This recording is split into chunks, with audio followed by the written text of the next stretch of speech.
పిండి నెలకు 1200 1300 అది మస్టర్కి 11%, 100కి 11 రూపాయలు చొప్పున కట్ చేసి కార్మికుల లెక్కలు మరి ఆ ఆన్లైన్లో చూస్తే కనబడతలేవు.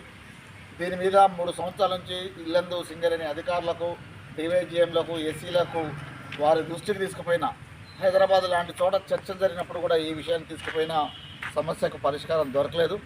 ఇక వాళ్ళు చిన్నగా తీరిగ్గా కంపెనీ అధికారులు, కాంట్రాక్టర్లు తీరిగ్గా వాళ్ళకు పంపినప్పుడు పిఎఫ్ అధికారులు చేసినట్టుగా ఇల్లందుకు వచ్చినటువంటి సిఎంపిఎఫ్ కమిషనరు కనకమ్మ గారు నిన్న ఇల్లందుకు వచ్చారు.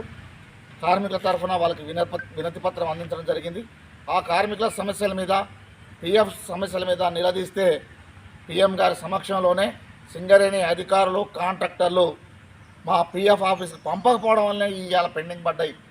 కాబట్టి దానికి సింగరేణే బాధ్యత వహించాలి తప్ప మమ్మల్ని నిందించడానికి లేదని చెప్పేసి కమిషనర్ గారు యూనియన్ ప్రతినిధులకు తెలియజేసినటువంటి పరిస్థితి.